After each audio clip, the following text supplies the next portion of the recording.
नमस्कार दोस्तों, स्वागत है आपका आज के इस विशेष वीडियो में। आज हम आपको एक ऐसे दिव्य क्षेत्र और एक ऐसे महान ऋषि के बारे में बताने जा रहे हैं जिनका नाता नेपाल की पवित्र भूमि और भगवान विष्णु के स्वयं रूप शालिग्राम से जुड़ा है। भूयोगमत्ततो गौरी मणिकूटे च तप्तवान पुलहो यश्च योगी शस्तस्याः सोन्वग्मत् पुनः 28। तत्पश्चात गौरी पार्वती मणिकूट नामक स्थान पर गई जहां योगीश्वर पुलह ने तपस्या की थी। उस पुलह ने देवी को देखा और फिर उनका अनुसरण किया। हिमवत खंड अध्याय 44 पृष्ठ 412। हमारी आज की कहानी हिमवत खंड के प्राचीन पृष्ठों से निकलती है, जहां देवी गौरी यानी माता पार्वती मणिकूट पर्वत पर तपस्या करने जाती है। इसी स्थान पर एक महान योगीश्वर ऋषि पुलह पहले से ही गहन तपस्या में लीन थे। ब्रह्मा के मानस पुत्रों में से एक ऋषि पुलह वे उन 16 प्रजापतियों में से थे जिन्हें सृष्टि के विस्तार और कल्याण का दायित्व सौंपा गया था। उन्होंने अपनी तपस्या के लिए इसी हिमालयी क्षेत्र को चुना था। हिमवत खंड के अनुसार उनका तपस्या स्थल मणिकूट यानी आज का माछापुछरे हिमालय माना जाता है। वाराह पुराण जैसे अन्य ग्रंथ उनके तपस्या स्थल को शालग्राम क्षेत्र बताते हैं। और आज भी म्याग्दी जिले के पुलाचौर में ऋषि पुलह का एक प्राचीन मंदिर उनके आदिकालीन अस्तित्व की गवाही देता है। स्थानीय लोगों की अटूट श्रद्धा है कि ऋषि पुलह यहीं के थे और यहीं उन्होंने अपनी कुटी बनाकर तपस्या की थी।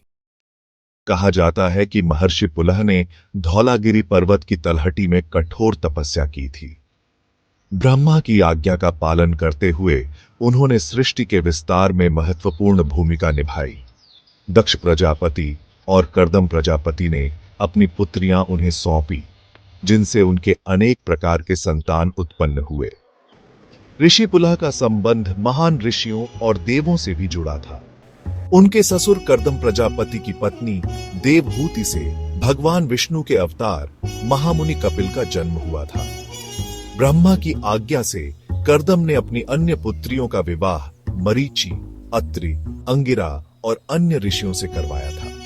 पुलह ऋषि ने गति से विवाह किया था और वे अपनी पत्नी के साथ अपने आश्रम में आनंद पूर्वक रहते थे। ऋषि पुलह न केवल ब्रह्मा के मानस पुत्र थे, बल्कि वे षोडश प्रजापतियों में भी गिने जाते हैं। उनका जीवन सृष्टि और जगत के कल्याण के लिए समर्पित था। उन्हें परम हितकारी और दयावान माना जाता है, जो हमेशा आध्यात्मिक, आधिदैविक और आधि भौतिक पीड़ाओं को शांत करने के लिए तपस्या में लीन रहते हैं। उन्हें भक्ति और ज्ञान के विस्तारक के रूप में याद किया जाता है। और अब बात करते हैं उस पवित्र क्षेत्र की जिससे ऋषि पुलह का नाम गहराई से जुड़ा हुआ है। नेपाल का शालिग्राम क्षेत्र, काली गंडकी नदी का तट।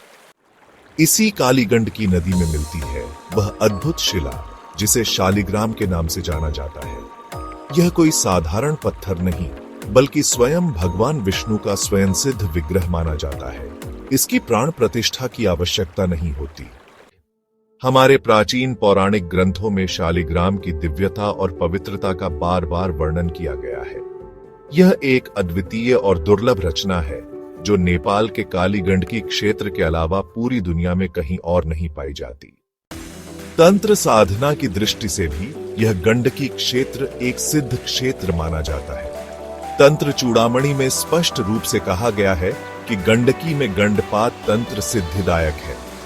यहाँ गंडकी को चंडी और चक्रपाणी को भैरव के रूप में जाना जाता है। देवी भागवत के अनुसार महर्षि वेदव्यास ने भी शालिग्राम की अधिष्ठात्री देवी के रूप में महादेवी का उल्लेख किया है।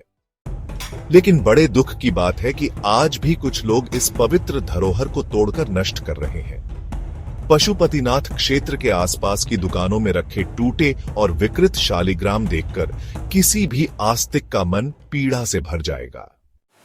अतीत में इस तरह के अपराधों के लिए कठोर दंड का प्रावधान था।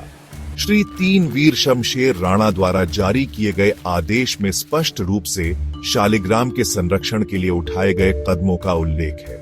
सोना निकालने के लिए शालिग्राम तोड़ने, उनके चिन्हों को बिगाड़ने, एक देवता के शालिग्राम को दूसरे के रूप में बेचने या बदलने, और ऐसा करके लोगों को धोखा देने वालों के खिलाफ कड़ी कार्रवाई की चेतावनी दी गई थी। शालिग्राम को काटने और उसका व्यापार करने वालों के लिए कारावास तक की सजा का प्रावधान था।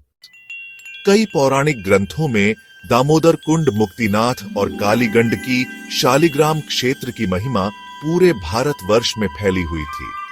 15वीं शताब्दी में श्री रामानंदी वैष्णव संप्रदाय के संस्थापक आचार्य श्री रामानंद स्वयं अपने शिष्यों के साथ मुक्तिनाथ के दर्शन करने आए थे।